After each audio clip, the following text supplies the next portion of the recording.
ሰላም ሰላም ቤተሰቦች ያላችሁበት እንደምን አላችሁ? እስቲ አንድ ጥያቄ ዛሬ ለመጠየቅ ነው የመጣሁት። ለራሴ የምጠይቀው ነው። what is our last የመጨረሻችን ነገር ምንድነው? እዚህ ምድር ላይ ለምሳሌ መማር ነው፣ ተማርን፣ መነገር ነው ወይ መበልጸግ ነው ወይ ገንዘብ ማግኘት ነው፣ የሆነ ነገር ብቻ አለ የምናስቀምጠው ግብ፣ በቅርብም የሩቅም እቅድ። ግን እሱን ካገኘን በኋላ what is the last ከዛስ ብለን ሲንጠይቅ እና ለዚህ ጥያቄ መልስ የሚሰጠኝ እኔ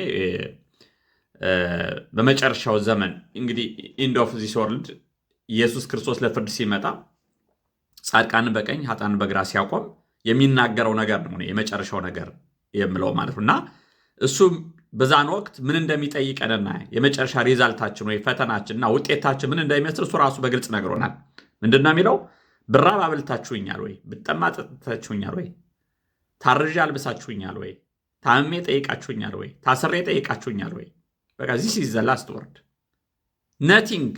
ምን ያህል ተማርክ? እንዴት ኮምፒት አረግ? ምን ያህል ዲግሪ ነበረ? ሪሰርችህ እንዴት ነበር?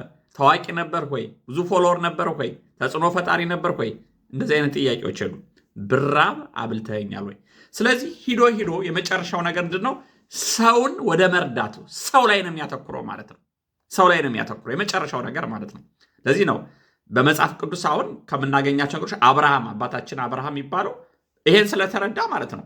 እንግዲህ ከ300 ዓመት በላይ እድሜ የተሰጥቶት ድንኳን ሰርቶ እንግዳ በመቀበል ነው ጊዜውን ያሳለፈው። በቃ ላስቱን መጨረሻውን የሚጠየቀውን ብራብ አብልተኛል የሚለውን ያን ላስቱን ከዚሁ ጀመረው ማለት ነው። እርሊ ጀመረው ማለት ነው። እና አሁን ደግሞ በእኛ ዘመን ደግሞ እነ ቢኒያም መቄዶንያንስ እና ይሄን ነው እየሰሩ ያሉት።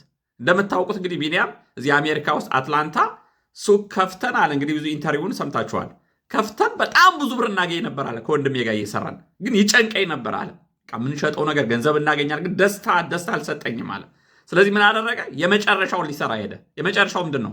ሰውን መርዳት፣ ሰውን መንከባከብ። ለዚህ ነው አሁን አንዳንድ ወጣቶች የምናያቸው አሁን ጥሩ ተጽዕኖ ፈጣሪ የሆኑት ሰው ላይ ስላተኮሩ ነው። ማለት በቃ ሰው ላይ ሰው ካተኮረ፣ ዋናው ነገር ላይ ካተኮረ ሰክሰስፉል ይሆናል። የመጨረሻው ምግቡ ሰው ነው ማለት ነው። ስለዚህ ከምንም በላይ ሰው ላይ እንስራ፣ ሰውን እንውደድ። ዋናው ነገር ሰው ነው። የዕለቱ መልእክቴ ነው።